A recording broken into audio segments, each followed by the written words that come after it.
चलिए स्टार्ट करते हैं हम लोग। आपका लास्ट थ्योरम है आपका इसका RHS criteria for congruence of triangle, और वो भी राइट ट्रायंगल। एक और बात क्लियर कर दें, इसको राइट हैंड साइड मत समझ लीजिएगा। This is not right hand side. This notation says right angle hypotenuse side. Right R से राइट एंगल, एच से हाइपोटेनस और एस से साइड। ठीक है, तो right angle hypotenuse side congruency criteria का क्या मतलब होता है उसको समझिए। इसमें क्या होता है ना कि दो राइट एंगल होते हैं, बेसिकली दो राइट एंगल होते हैं, मतलब दो ट्रायंगल होगा ना तब तो दो राइट एंगल होंगे। अब दो राइट एंगल में क्या होगा, दो राइट एंगल में क्या होगा कि आरएचएस, तो राइट एंगल मतलब ये 90 डिग्री तो ये भी 90 डिग्री दिया रहेगा। हाइपोटेनस तो आप जानते हैं 90 डिग्री के सामने वाले साइड को हाइपोटेनस कहते हैं। और साइड, आप साइड कोई भी ले सकते हो, आप साइड ये भी ले सकते हो, आप साइड ये भी ले सकते हो। तो कोई भी एक साइड को आप ले लो बराबर, जैसे हम मान लो हम इसको बराबर ले लिए इसके, तो इसमें क्या दिया है कि एक 90 डिग्री का एंगल दिया है और एक हाइपोटेनस के बराबर दिया रहेगा और एक साइड के बराबर दिया रहेगा। बस इतना ही इन्फॉर्मेशन से इस ट्रायंगल को हम कॉन्ग्रुएंस प्रूफ कर देंगे, और एक बार प्रूफ करेंगे और बार बार यूज करेंगे। मतलब इसे हम प्रूफ कर लेंगे जब, तो ये बात अब ये भी मानी जाएगी कि दो राइट एंगल ट्रायंगल कॉन्ग्रुएंस हो जाएंगे यदि उसमें मात्र एक एंगल 90 डिग्री हो और एंगल के बाद जो हाइपोटेनस हो हाइपोटेनस के बराबर हो, और कोई भी एक साइड इसके बराबर हो, अच्छा है ये वाला लेंथ इसके बराबर हो, कोई भी एक। तो इसको जरा ध्यान से देखो, क्या ये एक एंगल जो है एंगल के बराबर दिया गया है? 90 बराबर दिया गया है कि नहीं दिया गया है? बोलो, दिया गया है। फिर यहाँ पे एक साइड है और जस्ट इस साइड के बगल में ही साइड है, तो इसे हम लोग एंगल साइड एंगल के नाम से जान सकते हैं। हम ये भी कह सकते हैं कि दो गो साइड है और बाहर में एंगल है, तो साइड को किनारे कर दो, बाहर में एंगल कर दो। क्या इससे भी जान सकते हैं कि नहीं जान सकते हैं? जान सकते हैं, लेकिन हाँ यही बात जाननी थी, ये हर ट्रायंगल में नहीं होगा जिसमें एक एंगल बराबर हो। उस एंगल को क्या डिग्री होना पड़ेगा? Right angle 90 degree. तो अगर 30 डिग्री के बराबर हो और दोनों साइड के बराबर हो तो नहीं, तब फिर वो एंगल को बीच में आना पड़ेगा, माने साइड एंगल साइड होना पड़ेगा। मतलब उस समय तुमको ये वाली साइड जो है वो इस वाली साइड के बराबर देनी पड़ेगी, तब जो है आप कहोगे साइड एंगल साइड। बात समझ रहे हो? तो कहेंगे हम ये थ्योरम साइड एंगल होता है, लेकिन मात्र उस केस में होता है जब वो एंगल क्या डिग्री हो? 90 डिग्री। साइड एंगल हर ट्रायंगल के लिए वैलिड नहीं है, केवल उस ट्रायंगल के लिए वैलिड है जिसमें एक एंगल 90 डिग्री हो। तो हाइपोटेनस के बराबर देना चाहिए और एक साइड के बराबर देना चाहिए। अगर ये दो साइड बराबर दे देगा हाइपोटेनस को छोड़ के, तब तो ये साइड एंगल साइड से ही कॉन्ग्रुएंट हो जाएगा, क्योंकि दो गो साइड बीच में एंगल। हाँ ठीक है, तो चलिए इसको बनाते हैं। पहले इसको पढ़ भी लो, बड़े प्यार से लिख के हैं। कह रहा है कि two right angle triangle are congruent. दो राइट एंगल ट्रायंगल, दो 90 डिग्री वाले ट्रायंगल कॉन्ग्रुएंट कहे जाएंगे if one side and the hypotenuse of one are respectively equal to the corresponding side and hypotenuse of the other. Corresponding side नाम क्यों लिया? एक triangle का उन्होंने बोला कि एक हाइपोटेनस एक साइड और एक 90 डिग्री दूसरे ट्रायंगल के कॉरस्पॉन्डिंग हाइपोटेनस साइड और एंगल के बराबर हो, क्योंकि जो साइड छोटा लग रहा है उसको छोटा से बराबर देखना है ना। मतलब जो साइड छोटा है उसको छोटे के बराबर देखना है, जो बड़ा साइड है हाइपोटेनस के बराबर देखना है। चलिए तो इसको प्रूफ करते हैं, है ना, इसको मिटाएंगे सारा और फिर बताएंगे। तो प्रिंट करना है जब कर लीजिए आप। चलिए तो स्टार्ट करते हैं प्रूफ करना। इसमें भी हम गिवन वगैरह पहले लिख लेते हैं। चलिए तो हमने गिवन लिख दिया है कि एंगल बी जो है वो एंगल ई के बराबर है, और एंगल बस इतना ही, एंगल बी एंगल ई के बराबर है और क्या डिग्री है 90 डिग्री। फिर बी सी बराबर ई एफ है, बी सी की लंबाई ई एफ के बराबर है और ए सी की लंबाई डी एफ के बराबर। हाइपोटेनस जो ए सी है वो हाइपोटेनस डी एफ के बराबर दिया गया है। तो हमें प्रूफ करना है कि इतना इन्फॉर्मेशन से वो दोनों ट्रेंगल ए बी सी और डी ई एफ कॉन्ग्रुएंट होगा। This is we have to proof. हमने एक कंस्ट्रक्शन करना होगा, हमें एक कंस्ट्रक्शन करना होगा जिसमें डी ई को आगे प्रोसीड करेंगे, माने एकदम सीधा डी ई जो है उसी को हम लोग प्रोड्यूस करेंगे आगे। और आगे प्रोड्यूस करने के बाद ना, इसको प्रोड्यूस करते ही नहीं रह जाएंगे, ए बी की लंबाई हम अपने से नाप लेंगे, क्योंकि ए बी की लंबाई हमें डी ई के बराबर दिया नहीं गया है। तो हम ए बी की लंबाई नापेंगे और उतना ही आगे बढ़ाएंगे। समझ रहे बात को? और इसको मान लो हम पी बोल देते हैं, और उसके बाद उतना बढ़ा के पी से एफ को ज्वाइन कर देंगे।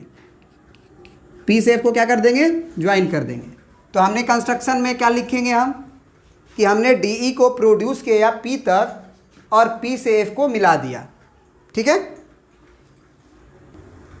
चलिए तो ये हमारा कंप्लीट हो गया, है ना, कि produce D E to P such that P तक इस तरह से प्रोड्यूस करिए कि पी ई की लंबाई ए बी के बराबर हो, सच दैट कि ए बी की लंबाई पी ई के बराबर हो, and join P to F, और पी से एफ को हम लोगों ने ज्वाइन कर दिया।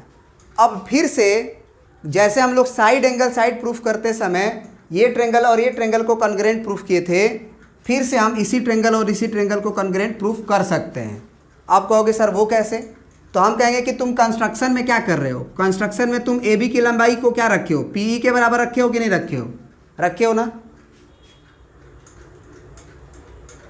रखे हो ना। उसके बाद बी सी की लंबाई तुम ई एफ के बराबर तुमको दिया गया है कि ये पहले से बराबर है, तो दो को साइड बराबर हो गया। और अगर इसे ही प्रोड्यूस किए हो तो ये एक लाइन है, तो क्या ये एंगल भी 90 डिग्री होगा क्या? ऊपर वाला एंगल 90 डिग्री दिया है ना, और इसी को तुम प्रोड्यूस किए हो, तो ये पूरा एंगल 180 डिग्री होगा। तो पूरा 180 हो गया तो 90 हो गया, तो नीचे वाला भी क्या होगा? 90 डिग्री होगा। तो ये भी 90 और ये भी 90, तो दोनों अगर 90 डिग्री हो गया तो हम कहेंगे ना कि साइड एंगल एंगल के बराबर है ही, एगो साइड इस साइड के बराबर है, दोनों ट्रायंगल कॉन्ग्रुएंट हो गए। बोलो, बात समझ में आया? तो इस बात को हम लिखने जा रहे हैं अब, ठीक है ना, बोलते रहना, ठीक ना। तो देखो हमने लिखा ए बी की लंबाई पी ई के बराबर, हमने शुरू में लिखा कि in triangle A B C and triangle P E F, मतलब ए बी सी को और पी ई एफ को देखो ध्यान से। हमने लिखा ए बी बराबर पी ई, ए बी की लंबाई पी ई के बराबर, कैसे? By construction. फिर बी सी की लंबाई ई एफ के बराबर, बी सी ये है, ई एफ ये है, कैसे? गिवन है, ये दिया गया है आपको, बी सी बराबर ई एफ। फिर आगे लिखे हैं कि angle B angle P E F के बराबर है, यहाँ पे एंगल लगा देना, कैसे? तो एंगल बी जो है एंगल पी ई एफ के कैसे बराबर है? क्योंकि, और ये 90 डिग्री भी लिख लो बगल में, ये बगल में 90 डिग्री भी लिख लो।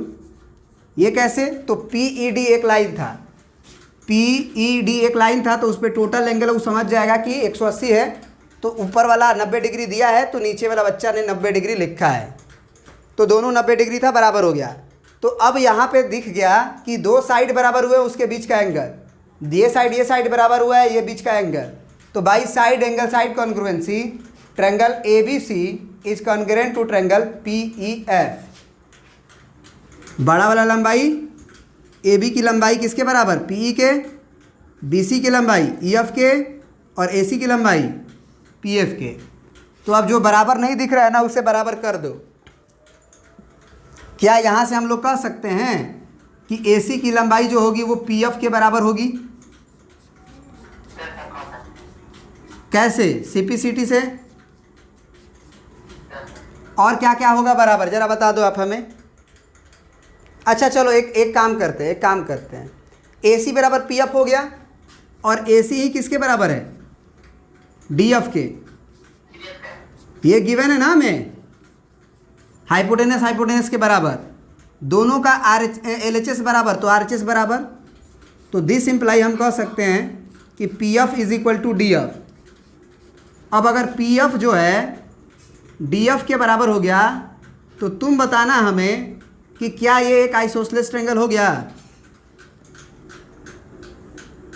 तो ये वाला एंगल और ये वाला एंगल आपस में बराबर होगा, क्योंकि दो साइड बराबर हो चुके हैं। अच्छा एक हाँ हो गए, PF बराबर DF है ना, हो गए ये साइड के बराबर।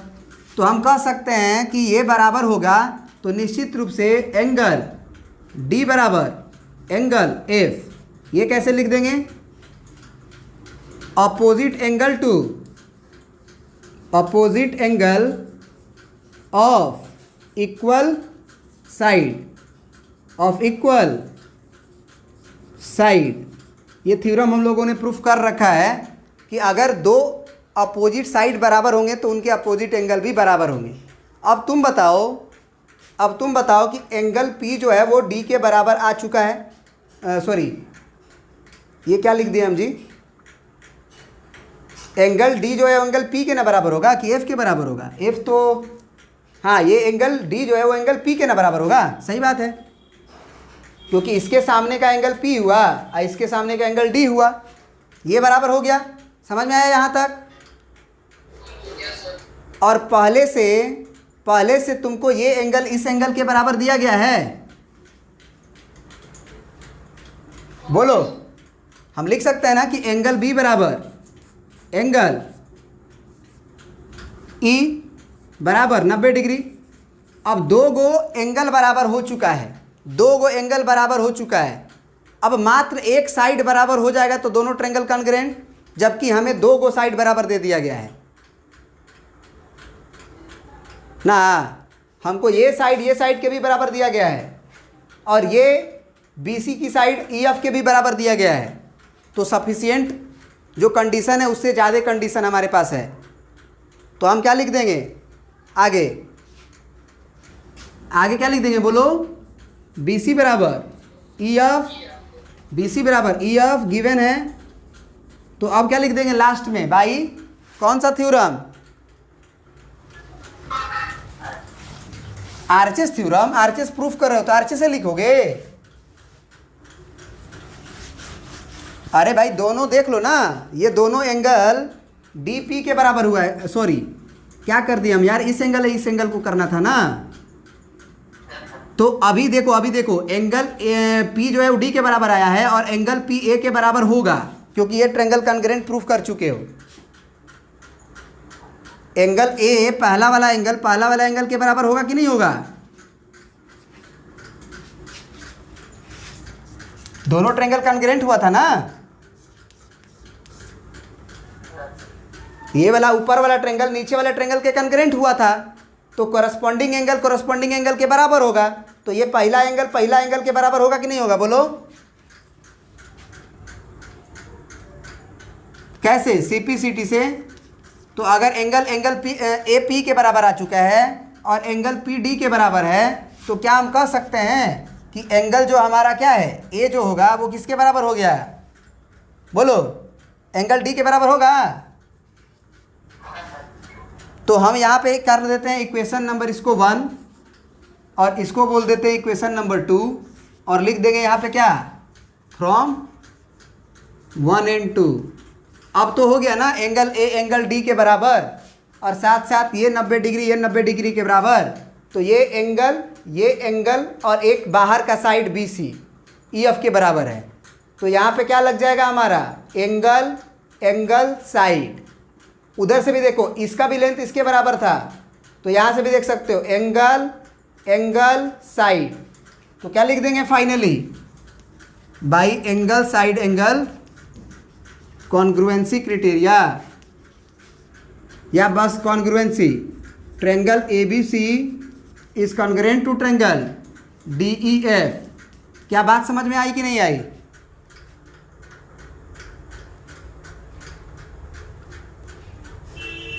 आ गई बात समझ में?